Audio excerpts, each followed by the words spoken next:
Kemudian pernikahan adalah sunnah para nabi. Ya, sunnah di sini maksudnya apa? Sesuatu yang dilakukan oleh para nabi. Ya, sejak Nabi Adam bahkan, ya, sejak manusia pertama sudah ada pernikahan.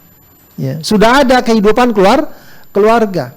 Ya, sampai Rasulullah Sallallahu Alaihi Wasallam, para nabi yang terkenal dengan keimanannya, yang terkenal dengan ibadahnya, yang terkenal dengan kedekatan dan ketundukannya kepada Allah. Ya, namun semua itu tidak membuat mereka meninggalkan pernikahan. Ya, sebab di sebagian gambaran manusia, ya seringkali gambaran ketaatan, gambaran ibadah dan kedekatan kepada Allah atau kesolehan itu, ya seringkali digambarkan atau salah satu digambarkan bahwa dia tidak, misalnya tidak tertarik kepada lawan jenis, tidak berkeluarga. Ya, itu sesuatu yang salah. Ya, kalau di sebagian ajaran ada seperti itu. Ya, ajaran yang mengajarkan sebagian orang yang dikatakan dekat dengan ajaran agamanya maka dia tidak menikah.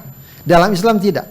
Ya, para nabi yang dikenal sebagai panutan dan teladan dalam akidah kita, dalam ibadah kita, dalam ketaatan kita, mereka adalah orang-orang yang berkeluarga. Dalam surat Ar-Ra'd ayat 38, Allah berfirman, "Walaqad arsalna rusulam min qablika wa ja'alna lahum azwajaw wa dzurriyyah." Dan sungguh kami telah mengutus ya beberapa rasul sebelum kamu dan kami memberikan kepada mereka istri-istri dan keturunan. Ya, jadi para nabi menikah, bahkan termasuk Nabi Isa alaihissalam, ya, yang memang ada perdebatan di sana apakah dia menikah atau tidak. Tapi dengan keumuman ayat ini, ya, Nabi Isa sekalipun sebenarnya juga menikah dan berkeluarga. Ya, ini menggambarkan bahwa pernikahan adalah sunnah para nabi. Bahkan kemudian para ulama menyebutkan pernikahan juga sunnah para ulama. Ya, sunnahnya orang-orang soleh.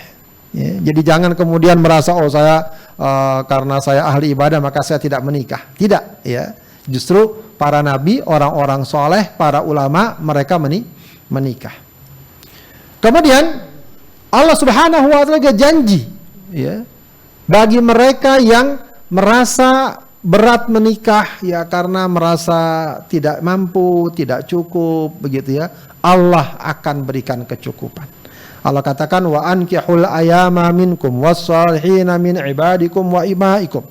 Ya, nikahkanlah, kawinkanlah orang-orang yang masih belum punya pasangan di antara kamu. Was-salihina min ibadikum wa imaikum, dan juga orang-orang yang layak menikah, ya, dari hamba-hamba sayamu baik laki maupun perempuan. Iyakunu fuqara'a yughnihimullahu min fadlih.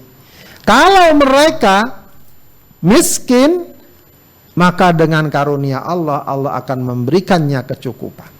Ya, ini jangan sampai, ya, seseorang terhalang untuk menikah, ya, padahal berbagai faktor sudah sangat cukup bagi dia untuk menikah. Ya, jangan sampai faktor harta merasa tidak cukup lalu dia tidak menikah.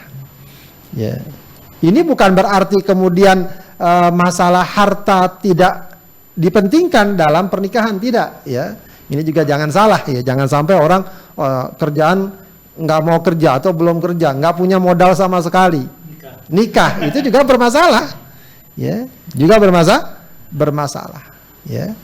Ya, akan tetapi, ya, tidak perlu dia menunggu untuk memiliki segala sesuatu ini itu, ya, baru dia menikah. Ya, kalau seandainya berbagai situasi dan kondisi serta faktor yang ada padanya mendukung sekali atau bahkan, ya, menuntut baginya untuk menikah. Ya, ya, katakanlah dia sudah punya pekerjaan, penghasilan walau tidak seberapa, ya, jangan kemudian dia nunggu, ya, sehingga waktu sekian lama, ya, dengan segala fitnah dan ujiannya, ya, tapi justru dengan menikah insya Allah, ya, Allah berikan rezeki, dan itu sesuatu yang sangat nyata, ya. Sering atau banyak sekali peristiwa dan kejadian orang-orang yang ketika awal menikah dalam keadaan sangat bersahaja, ya, semuanya serba merintis, tapi justru ketika dia menikah disupport oleh istrinya, oleh keluarganya, maka sedikit demi sedikit dia mendapatkan penghasilan, ya, mendapatkan kemajuan dalam ekonominya.